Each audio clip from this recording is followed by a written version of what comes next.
নমস্কার বন্ধুরা, আমি অঙ্কুশ। আপনারা শুনছেন আমার ইউটিউব চ্যানেল হান্টিং নাইটমেয়ার। আজ শুনছেন 2015 সালে মুক্তিপ্রাপ্ত টার্কিশ হরর সিচ্চিন মুভির পার্ট 2 এর ভয়ঙ্কর কাহিনীটি। মুভির কাহিনী সত্য ঘটনাকে কেন্দ্র করে বানানো হয়েছে। আপনাদেরকে সিচ্চিন 1-এই বলেছি, এই সিরিজের প্রতিটা কাহিনী বিশ্বজুড়ে এক আতঙ্ক ছড়ানো ব্ল্যাক ম্যাজিক সম্পর্কিত হরর মুভি। মুভির 6টা পার্ট এখনো পর্যন্ত রিলিজ হয়েছে। আমি এই মুভির প্রত্যেকটা পার্টকে একে একে আপনাদের সাথে শেয়ার করব। যদি আপনারা এখনো সিচ্চিন পার্ট 1 এর ভিডিওটা না দেখে থাকেন, তাহলে এটাই বলবো, এই ভিডিও দেখার পূর্বে সিচ্চিন পার্ট 1 এর ভিডিওটি আই বাটনে দেওয়া লিঙ্কে ক্লিক করে দেখে নিন। চলুন তাহলে এবার কাহিনীতে ফেরা যাক। কাহিনী শুরু হয় আইসেস কোমা সেমেট্রির কিছু সত্য ঘটনা দেখানোর মাধ্যমে, যেখানে দেখানো হয় যে ঘটনাটি ঘটেছিল তা কখন, কোথায় ও কিভাবে ঘটেছিল।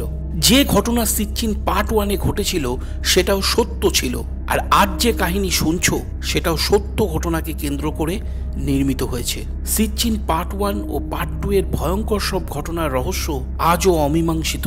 মুভির সমস্ত তথ্য দেওয়ার পরে সিচ্চিন পার্ট 1-এ যেসব ঘটেছিল সেই সব ঘটনার কিছু ভয়ঙ্কর দৃশ্যকে দেখিয়ে এই মুভির কাহিনী শুরু হয়। পূর্বের মুভির দৃশ্য দেখানো শেষ হতেই আমরা দেখি এক ব্যক্তি নলের পরিষ্কার পানি দিয়ে নিজের শরীরের হাত, পা ও মুখের অংশকে ভালো করে ধুয়ে নিয়ে প্রার্থনা করেন। তারপর একটা অ্যাসিডের বোতল থেকে অনেকটা অ্যাসিড তামার পাত্রে ঢেলে নিয়ে ঘরের ভিতরে চলে যান। অল্পক্ষণ পরেই ঘরের ভিতর থেকে কোনো এক মহিলার ভয়ার্ত আর্তনাদ শোনা যায়। পরক্ষণেই সেই ব্যক্তিটি ঘর থেকে বাইরে বেরিয়ে এসে আবারও কিছুটা অ্যাসিড পাত্রে ঢেলে নিয়ে পান করেন। সঙ্গে সঙ্গে সেই ব্যক্তি সেখানেই জ্বলে পুড়ে মারা যায়। ওই ব্যক্তি আসলে কে ছিলেন সেই প্রশ্নের উত্তর আমরা কাহিনীর মধ্যেই জানতে পারবো। এরপর তুরস্কের ইয়ানিস কেনাকেল শহরের এক দৃশ্যকে দেখানো হয়, যেখানে আমরা এক হ্যাপি পরিবারকে দেখতে পাই। সেই পরিবারের 3 জন সদস্য ছিল। মেয়েটির নাম হিকরান, যাকে আমরা সিচ্চিন পার্ট 1-এর কাহিনী শুরুর দিকে ওজনুরের সঙ্গে দেখেছিলাম। তার 2 বছরের ছেলে বিরল ও তার স্বামী আদনান, যিনি ওই শহরের একটা হোটেলে কাজ করতেন। একদিন হিকরান বিরলকে তাদের বেডরুমের মেঝেতে কয়েকটা খেলনা দিয়ে একা একা খেলতে বসিয়ে রেখে রান্নাঘরের দিকে চলে যায়। সেদিন ছিল বিরলের জন্মদিন। অপরদিকে তার বাবা আদনান ছেলের জন্য একটা উপহার কিনে বাড়ির পথে ফিরে আসছিলেন। এদিকে তখন বাড়ির রান্নাঘরে হিকরান সকলের জন্য রান্না করতে ব্যস্ত। এমন সময় বেডরুমে রাখা কাঠের আলমারিটা হঠাৎ কাঁপতে শুরু করে। ছোট বিরল সেই দেখে কেঁদে উঠলে আলমারিটা সজোরে তার উপর এসে পড়ে। শব্দ শুনে হিকরান সেখানে ছুটে এসে দেখে তার ছোট্ট ছেলেটি আলমারির নিচে চাপা পড়ে গেছে। তখন সে নিজের সর্বশক্তি দিয়ে চেষ্টা করতে থাকে আলমারিটাকে তোলার জন্য, কিন্তু সে ব্যর্থ হয়। ততক্ষণে বিরলের মৃত্যু হয়েছে। এরপর 3 মাস কেটে যায়। হিকরান ও আদনানের সম্পর্কের মধ্যে চির ধরতে থাকে, কিন্তু তারা দুজনে কেউই বিরলের স্মৃতিকে ভুলতে পারে না। আদনান সব সময় নিজের ফোনে বিরলের ছবি ও ভিডিও দেখে ও ছেলের কথা চিন্তা করে কাঁদতে থাকে। অপরদিকে হিকরানও নিয়মিত বিরলের কবরে গিয়ে তার কবরটিকে পরিষ্কার করে এবং কবরকে জড়িয়ে ধরে কান্নাকাটি করে। মাঝে মধ্যেই সে বিরলের ব্যবহার করা খেলনা ও জামা কাপড়গুলোকে পরিষ্কার করে শুকিয়ে আবার যত্ন করে গুছিয়ে রাখে। বিরলের কোনো জিনিসকেই সে কখনো ময়লা হতে দিত না। একদিন হিকরান দেওয়ালে লেগে থাকা আলমারির দাগটিকে মুছতে গেলে আদনান হিকরানকে বলে, তুমি কি মনে করো দেওয়ালে লেগে থাকা দাগ মুছলেই আমি সবকিছু ভুলে যাব? তুমি আমার ছেলেকে হত্যা করেছো, তুমি খুনি। উত্তরে হিকরান কাঁদতে কাঁদতে বলে, আমি যদি জানতাম এমনটা হবে তাহলে তাকে কখনোই একা রেখে যেতাম না। এই কথা শুনে আদনান বলে, তুমি এই পৃথিবীর সবচেয়ে জঘন্যতম মা, আমি তোমাকে ঘৃণা করি। এই কথা বলে সে হিকরানের শরীরে থুতু ছিটিয়ে চলে যায়। হিকরান তখন চিৎকার করে বলতে থাকে, আল্লাহ আমাকে কেন মারলে না? ঠিক তখন পাশের একটা ঘরের মধ্যে থেকে কালো কাপড় পরনে 2 জন অচেনা মহিলাকে বেরিয়ে যেতে দেখা যায়। এরপর থেকে ধীরে ধীরে হিকরান কিছু অদ্ভুত জিনিসকে চোখের সামনে ঘটে যেতে দেখে। যেমন সন্ধ্যের সময় বাড়ির বেল বাজলে দরজা খোলে হিকরান। তখন আদনান হিকরানের সঙ্গে অদ্ভুত ব্যবহার করে হেসে বলে, রাস্তায় আজ তার ভাই বিরলের সঙ্গে দেখা হয়েছিল আর তার নামে আমার ছেলের নাম রেখেছি শুনে সে অনেক আনন্দিত হয়েছে। বিরল কোথায়? ভিতরে খেলছে নাকি? তাকে একবার ডাকো তো। আদনানের কথা শুনে হিকরান অবাক হলে পুনরায় বাড়ির বেল বেজে ওঠে আর বাড়ির বাইরে থেকে আদনানের কণ্ঠস্বর শোনা যায়। সে তখন বাড়ির বাইরে দাঁড়িয়ে চিৎকার করে বলছে, এত দেরি করছো কেন দরজা খুলতে? তখন হিকরান চমকে ঘরের ভিতরে যেতেই দেখে আগে দেখা সেই আদনান রূপী মানুষটি কোথাও নেই। এরপর দরজা খুললে দেখা যায় আদনান এসেছে। এখন প্রশ্ন হলো, এগুলো কি হিকরানের হ্যালুসিনেশন ছিল নাকি কেউ কালাজাদু করেছিল? আমরা সেই সব তথ্য কাহিনীর মাঝেই জানতে পারবো। পরদিন হিকরান তার বান্ধবী আইনুরকে সমস্ত ঘটনার কথা খুলে বলে। সব কথা শুনে আইনুর বলে, আমার পরিচিত আব্দুল্লাহ নামে একজন হুজুর আছেন, তুমি তার সাথে দেখা করো। কিন্তু হিকরান চটে গিয়ে তাকে নিষেধ করে সেখান থেকে চলে যায়। সন্ধ্যের সময় হিকরান বাড়ি ফেরার পথে দেখে তার ঘরে রাখা সেই আলমারিটা, মানে যে আলমারি পড়ে বিরলের মৃত্যু হয়েছিল, সেটা রাস্তার ওপারে পড়ে আছে। কিছু বুঝে ওঠার আগেই দুজন কালো পোশাক পরনে মহিলা সেই আলমারিটাকে ধাক্কা দিয়ে ফেলে দেয়। পরক্ষণেই দেখা যায় সেখানে কিছুই নেই। হিকরান প্রচন্ড ভয় পেয়ে দোয়া পড়তে পড়তে বাড়ির দিকে ফিরে যায়। গভীর রাত হলে হিকরানের ঘুম ভেঙে যায়। সে দেখে ঘরের মেঝেতে এক মহিলার পেট কেটে কালো কাপড় পরনে অন্য এক মহিলা রক্ত মাখা একটা পুতুলকে বার করে আনছে আর মেঝেতে পড়ে থাকা মহিলা বলছে, আমার বাচ্চাকে দে। সেই দেখে হিকরান চিৎকার করে ওঠে। মুহূর্তের মধ্যে আদনান সেখানে ছুটে এলে হিকরানের চোখের সামনে থেকে সবকিছু অদৃশ্য হয়ে যায়। পরদিন হিকরান নিয়ম মতন ছেলের জামা কাপড় কেচে শুকাতে দিয়ে আদনানের কাছে গিয়ে বলে, আমাকে ক্ষমা করে দাও, দয়া করে আমার সঙ্গে কথা বলো। কিন্তু আদনান কোনো কথা বলে না। আসলে বিরলের মৃত্যুর পর থেকে আদনান হিকরানের সঙ্গে কথা বলা বন্ধ করে দেয়। এরপর আদনানের আচরণে কষ্ট পেয়ে হিকরান যখন বিরলের কবরে বসে কাঁদতে থাকে, তখন হঠাৎ সেখানে কালো কাপড় পরনে সেই মহিলা দুজনকে দাঁড়িয়ে থাকতে দেখা যায় আর তারা বলতে থাকে, আমাদের বাচ্চাকে আমাদের কাছে দিয়ে যাও। হিকরান সেই মুহূর্তে ভয় পেয়ে সেখান থেকে পালিয়ে যায়। রাতে বাড়ি ফিরলে হিকরান দেখে সেখানে বিরলের শুকোতে দেওয়া জামা কাপড় নেই। সে তখন পাগলের মতন খুঁজতে থাকে। এরপর ঘরের ভিতরে প্রবেশ করে জামা কাপড় রাখার বক্সটি খুললে সে দেখে বক্সের ভিতরটা রক্তে পরিপূর্ণ হয়ে রয়েছে আর রক্তের উপরে ভেসে আছে তার ছেলের ছবি। ছবিটা হাতে তুলে নিতেই একটা বিভৎস পুতুলকে রক্তের উপরে ভেসে উঠতে দেখা যায়। তখন হিকরান ভয় পেয়ে বাড়ির বাইরে ছুটে গেলে দেখে জামা কাপড়গুলো পূর্বের জায়গাতেই আছে। পরদিন সে বান্ধবী আইনুরকে সঙ্গে করে তার বলা সেই আব্দুল্লাহ হুজুরের কাছে যায়। হুজুর আইনুরকে বাইরে অপেক্ষা করতে বলে হিকরানের সঙ্গে ঘরে প্রবেশ করে।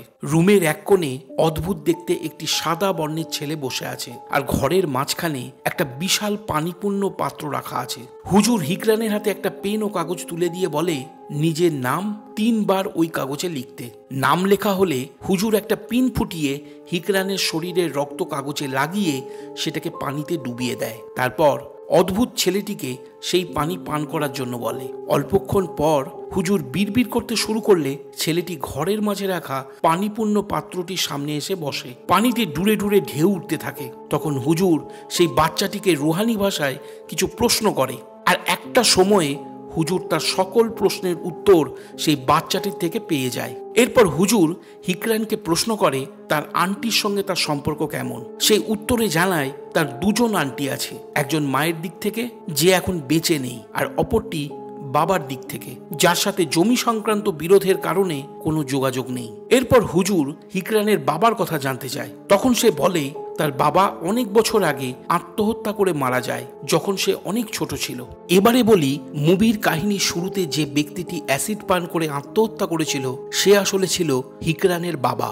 এরপর হুজুর হিকরানকে নির্ভয় দিয়ে বলেন, তুমি ভয় পেও না, এটা জেনে রেখো তোমার উপরে ভয়ঙ্কর এক কালা জাদু করা হয়েছে যাকে 41 স্ট্রিট ব্ল্যাক ম্যাজিক বলা হয়ে থাকে। এই কালা জাদু খুবই শক্তিশালী। এই জাদু করতে প্রত্যক্ষভাবে শয়তানের সাহায্য নেওয়া হয় আর সবচেয়ে নিকৃষ্ট শ্রেণীর জিনদেরকে এই জাদুতে ব্যবহার করা হয়। তাই এই জাদুকে নষ্ট করা খুবই কঠিন ব্যাপার। 41 উপায়ে এই জাদু করা যায় আর যতক্ষণ পর্যন্ত এই জাদু কে করেছে এবং 41 উপায়ের মধ্যে কোন উপায়ে এই জাদুটা করেছে তা জানা না যায় ততক্ষণ পর্যন্ত এর থেকে নিষ্কৃতি পাওয়া সম্ভব নয়। এরপর রাতের বেলায় হিকরান যখন কাপড় সেলাই করছিল তখন হঠাৎ একটা শব্দ শুনে দরজার দিকে চাইলে সে দেখে তার মা তার ঠাকুরমার জিপটাকে টেনে ধরে ছুঁচ সুতো দিয়ে সেলাই করছে। সেই মুহূর্তে হিকরানের পিছনে সেই কালো কাপড় পরনে মহিলাদেরকে দাঁড়িয়ে থাকতে দেখা যায়।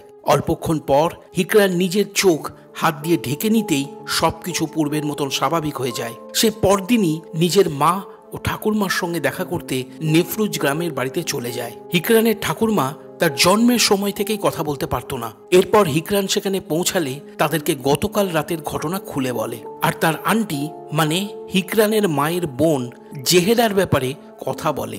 মা বলে জেহেরার স্বামী মদ খেত ও জুয়া খেলতে গিয়ে সবকিছু হারিয়ে ফেলেছিল, তাই একদিন সে পাগল হয়ে যায় আর এক রাতে সে নিজের 9 বছরের বাচ্চা গুলবাহার এবং 6 বছরের মেয়ে গুলজার ও তার স্ত্রীকে হত্যা করে নিজেও আত্মহত্যা করে মরে। এর মধ্যে হিকরান আদনানকে কল করে, কিন্তু আদনান তার কল দেখেও তা রিসিভ করে না। রাতের বেলায় হিকরান তার ঠাকুরমার বুকে মাথা রেখে তার সন্তানের মৃত্যু ও স্বামীর দুর্ব্যবহারের সব কথাগুলোকে একে একে বলতে থাকে। গভীর রাতে পাশের রুমে শুয়ে থাকা তার মা হঠাৎ জেগে উঠে দেখে মাথার বালিশটা রক্তে ভিজে যাচ্ছে আর বালিশের ভিতর থেকে পোকামাকড় বের হয়ে আসছে। ঠিক তখন সেই কালো কাপড় পরনে মহিলাদেরকে তার পিছনে দাঁড়িয়ে থাকতে দেখা যায়। হিকরানের মা ভয় পেয়ে চিৎকার করে উঠলে সঙ্গে সঙ্গে আবার সবকিছু ঠিক হয়ে যায়। অপরদিকে পরদিন সকালে আদনানের হোটেলে এক মহিলা তার বাচ্চাকে নিয়ে আসে। সে কিছুক্ষণের জন্য তার বাচ্চাকে আদনানের কাছে রেখে যায়। সেই মহিলা চলে যেতেই আদনান বাচ্চাটিকে জড়িয়ে ধরে বিরলের কথা মনে করে তাকে আদর করতে থাকে। অল্পক্ষণ পর বাচ্চাটির বাবা সেখানে এসে বাচ্চাটিকে নিয়ে যায়। তখন আদনান লজ্জা পেয়ে হোটেল থেকে বেরিয়ে সোজা বিরলের কবরের কাছে চলে যায়। মোবাইলে বিরলের ভিডিও দেখে কষ্টে কাঁদতে থাকে। ভিডিওতে বিরল বারবার বলতে থাকে, বাবা তুমি আমার কাছে এসো। আদনান বিরলের কাছে যাওয়ার জন্য বন্দুক বার করে নিজের মাথায় গুলি করতে যায়, কিন্তু অনেক চেষ্টা করেও সে নিজেকে মারতে পারে না। সে আবার বিরলের ভিডিও দেখতে থাকে। বিরল যেন তার দিকেই তাকিয়ে আছে। এবার সে নিজের মুখের ভিতরে বন্দুকের নল ঢুকিয়ে গুলি করে আত্মহত্যা করে। এদিকে হিকরান গ্রামের অন্যান্য বাড়িতে গিয়ে তার আন্টির সম্পর্কে খোঁজ খবর করতে থাকে, কারণ সে জানতে চাইছিল কে তাদের পরিবারের উপরে ভয়ঙ্কর সেই কালা জাদুর অভিশাপকে প্রেরণ করেছিল। সেই উদ্দেশ্যে প্রথমে সে গ্রামের সবচেয়ে বয়স্ক লোকের বাড়ি যায়। তিনি জানান বর্তমানে তার এই গ্রামের সঙ্গে কোনো যোগাযোগ নেই। তখন হিকরান অন্য এক বাড়িতে যায়, যেখানে তারই বয়সী একজন মেয়ে দাঁড়িয়েছিল। তাকে প্রশ্ন করে, আপনি জেহেরা নামের কোনো মহিলাকে চেনেন যার স্বামী পাগল হয়ে নিজের মেয়েদেরকে হত্যা করেছিল? উত্তরে তখন মেয়েটি একটা মিনার দেখিয়ে বলে তার পিছনে ওদের বাড়ি, কিন্তু আপনি ওদিকে যাবেন না, ওই বাড়িতে জিনেরা থাকে, ওই বাড়ির কাছে কেউ যায় না। হিকরান মেয়েটিকে ধন্যবাদ জানিয়ে সেখান থেকে চলে যেতে যাবে, এমন সময় সে দেখে সেই মেয়েটির সাথেও কালো কাপড় পরা দুজন মহিলা রয়েছে। অনেকটা পথ অতিক্রম করতেই হিকরান তার জেহেরা আন্টির পরিত্যক্ত বাড়িতে পৌঁছে যায়। বাড়ির ভিতরে পা রাখতেই বাতাস বইতে শুরু করে। বাড়ির চারিপাশে অদ্ভুত সব জিনিস ঝুলে থাকতে দেখা যায়। ঘরের ভিতরে প্রবেশ করলে সে অশুভ শক্তির প্রভাবকে অনুভব করতে পারে। শোনা যায় একটা বাচ্চার কান্নার শব্দকে। পাশের ঘরে ঢুকে বিছানার দিকে চাইতেই বোঝা যায় শব্দটা সেখান থেকে আসছে। এরপর হিকরান বিছানার উপর থেকে কম্বলটা সরিয়ে দেয়।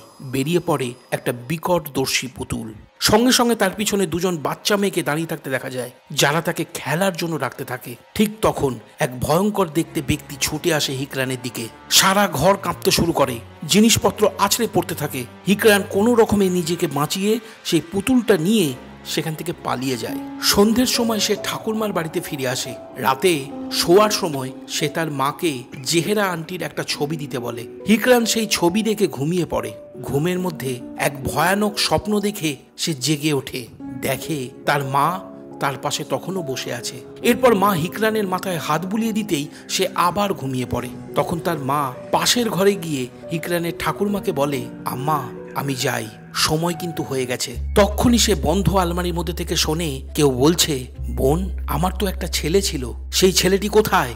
আমার ছেলেকে ফিরিয়ে দেবে না? তখন হিকরানের মা ভয়ে ভয়ে আলমারির পাল্লাটা খুলে দেখে জেহেরা তার দুই মেয়েকে নিয়ে সেখানে বসে আছে। প্রচন্ড ভয় পেয়ে সে আলমারির পাল্লা সঙ্গে সঙ্গে বন্ধ করে দেয়। চিৎকার শুনে পাশের ঘর থেকে হিকরান ছুটে আসে। পরদিন হিকরান নিজের ইয়ানিস ক্যানিক্যাল শহরে ফিরে যায়। প্রথমে সে আদনানের খোঁজ নিতে হোটেলে যায়, কিন্তু হোটেলের কেউ তার কোনো খোঁজ দিতে না পারলে সে নিজের বাড়িতে ফিরে যায়। ঘরে প্রবেশ করতেই সে দেখে ঘরের মধ্যে বিরলের কবরকে, আর কবরের সামনে বসে আছে তার জেহেরা আন্টি। হিকরানকে দেখতেই সে বলে ওঠে, হিকরান, আমারও তো একটা ছেলে ছিল, কিন্তু এখন আর সে নেই, আমার ছেলেকে দেবে না? হিকরান ভয় পেয়ে বাড়ির বাইরে পালিয়ে যায়। এরপর সে হুজুরের কাছে পৌঁছে যায়। হুজুর সেই পুতুলটা দেখে তার পেট কেটে বার করে আনি একটা কাপড়ের টুকরোকে। সেই কাপড়ের টুকরোতে আরবি ভাষায় কিছু লেখা ছিল। সেই লেখা পড়লে হুজুর চমকে ওঠে আর হিকরানকে বলে, এটা তোমার জন্মের সময় করা হয়েছিল। 41টা উদ্দেশ্য নিয়ে একটা পরিবারকে সম্পূর্ণ ধ্বংস করে দেওয়ার জন্য এই জাদু করা হয়েছিল, আর এই জাদুটা শয়তানের পূজা করে করেছিল। এর প্রভাব জন্ম জন্মান্তর ধরে চলতে থাকে। পরিস্থিতি ক্রমশ জটিল হয়ে পড়ছিল, কারণ এই কালা জাদু কে বা কারা কেন করেছিল তা তখনও জানা যায়নি। তাই হিকরান কেঁদে বলে, তাহলে আমি কিভাবে জানবো কে এই সব কিছু করেছিল? তখন হুজুর বলে, তুমি তোমার মা ও ঠাকুরমাকে আমার কাছে নিয়ে এসো। এই জাদু ভাঙতে না পারলে তুমি শান্তি পাবে না। জিনেরা যে কোনো সময় তোমার মা ও ঠাকুরমাকে, এমনকি তোমাকেও মেরে ফেলতে পারে। অপরদিকে তখন হিকরানের মা হিকরানের ঠাকুরমার সঙ্গে বসে কথা বলছিল। সে বলে, আম্মা, এটা হবেই, হিকরানের জন্য কষ্ট পেও না, দুঃখ করা ছাড়া আমাদের আর কিছুই করার নেই। এই কথা বলা মাত্রই তার কণ্ঠস্বর রুদ্ধ হয়ে যায়। তার সারা শরীর নীলচে বর্ণ ধারণ করে ঘাড় মোটকে বিছানায় উল্টে পড়ে যায়। ঠাকুরমা সেই দেখে ভয় পেয়ে ঘরের বাইরে বসে তজবি পড়তে শুরু করে। এরপর হিকরান বাড়ি ফিরে এসে দেখে তার বোবা ঠাকুরমা হঠাৎ কথা বলতে শুরু করেছে, আর সে পূর্বে ঘটে যাওয়া সকল ঘটনার কথা একে একে বলে চলেছে। তিনি জিনগ্রস্ত ব্যক্তির মতন করে বলছেন, তোর মা নাজমা কখনোই তোর বোন জেহেরাকে ভালোবাসত না। আপন বোন হওয়া সত্ত্বেও নাজমা জেহেরাকে অনেক হিংসা করত।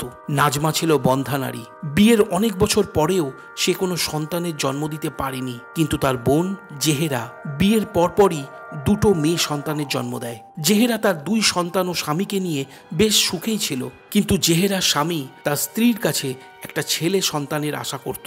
জেহেরা এই ব্যাপারে নাজমার কাছে আফসোস করে নানান কথা বলতো।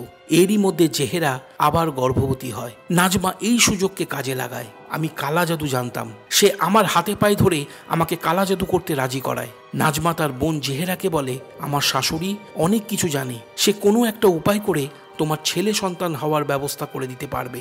জেহেরা নাজমার কথা বিশ্বাস করে আমাদের বাড়িতে আসে। তখন আমি তাদের উপর একটা পুতুল দ্বারা 41 স্টিচ ব্ল্যাক ম্যাজিক করে দিই। তারা মনে করেছিল আমি বুঝি পুতুলটা দিয়ে তাদের ছেলে হওয়ার জন্য জাদু করছি, কিন্তু আসলে আমি তাদের পুরো পরিবারকে ধ্বংস করার জন্য জাদু প্রয়োগ করেছিলাম। তারা আমার কথায় সেই পুতুলটাকে নিজের বালিশের নিচে রেখে দেয়। এরপর থেকে ক্রমেই জেহেরার স্বামী শয়তানের বশতা স্বীকার করতে বাধ্য হয়। একদিন সে নিজের 2 মেয়ে গুলবাহার ও গুলজারকে শয়তানের উদ্দেশ্যে হত্যা করে। এরপর সে স্ত্রী জেহেরাকে মারতে গেলে দেখে সে নামাজ আদা করছিল। তাই সে তখন কিছু করতে না পেরে নিজের শরীরে পেট্রোল ঢেলে আগুন জ্বেলে দেয়, নিজেকে সঁপে দেয় শয়তানের হাতে। জেহেরা সেই সব কিছু বুঝতে না পেরে আমার কাছে চলে আসে। তখনই তার প্রসব যন্ত্রণা শুরু হয়। আমি ও নাজমা মিলে তার প্রসব করাই। বাচ্চার জন্ম হতেই নাজমা সুযোগ বুঝে জেহেরার মুখে বালিশ চাপা দিয়ে হত্যা করে, আর সেই নবজাতক শিশুটিকে নিজের বাচ্চা বলে রেখে দেয়। সেই বাচ্চাই হলে তুমি। এর মানে এটা স্পষ্ট হয়ে যায় হিকরান জেহেরার মেয়ে ছিল, আর গুলবাহার ও গুলজার তার বড় বোন ছিল। এই কথা শুনতেই হিকরান আকাশ থেকে পড়ে। সে মর্মাহত হয়ে যায়। ক্রোধের বশে সে তার ঠাকুরমাকে চড় মারে। এতদিন ধরে সে যাকে তার মা বলে মেনে আসছিল, আসলে সে ছিল তার মায়ের হত্যাকারী। এরপরেও তার ঠাকুরমা বলে চলেন। এই সকল ঘটনা জানার পর আমার ছেলেও আমাকে পছন্দ করতো না। সে আমার মুখের উপরে অ্যাসিড ছুঁড়ে মেরে বলেছিল, যে অন্যের সন্তানকে সন্তান বলে মনে করে না, তার নিজের সন্তান থাকার কোনো অর্থই হয় না। এই কথা বলে সে অ্যাসিড পান করে আত্মহত্যা করে। এই সব কথা শুনে হিকরান ঠাকুরমার মুখে অনবরত চপেটাঘাত করতে থাকে। তারপর সে জিজ্ঞাসা করে সেই হত্যাকারী কোথায়। এই কথা বলে সে পাশের ঘরে ছুটে গেলে দেখে নাজমা বিভৎস অবস্থায় মরে পড়ে আছে বিছানায়। হিকরান তখন চিৎকার করে বলতে থাকে, হে আল্লাহ, আমাকে এদের হাত থেকে রক্ষা করো। এই সব কথা বলতে বলতে সে নিজের শহরে ফিরে যায়। ঘরে প্রবেশ করলে সে দেখে তার স্বামী আদনান, এছাড়া তার মা, বাবা, 2 বোন এবং তার ছেলে বিরল বসে আছে। কাহিনী এখানেই শেষ হয়ে যায়। এরপর একটা সাবটাইটেল দেখা যায়, যেখানে লেখা ছিল, এই কাহিনী সত্য ঘটনাকে কেন্দ্র করে লেখা হয়েছে। শেষ পর্যন্ত হুজুর হিকরানের উপরে করা সেই কালা জাদুর প্রভাবকে কাটাতে সক্ষম হয়েছিলেন। তার 1.5 বছর পর হিকরান আবার নতুন করে বিয়ে করে। হিকরান এখন তুরস্কের বিগা শহরে তার নতুন স্বামীর সঙ্গে সুখেই দিন কাটাচ্ছে। তাহলে তোমাদের কেমন লাগলো এই মুভির কাহিনীটা তোমরা আমাকে কমেন্ট করে জানিও। যদি তোমাদের আরও কোনো প্রশ্ন থাকে আমাকে জানাতে পারো।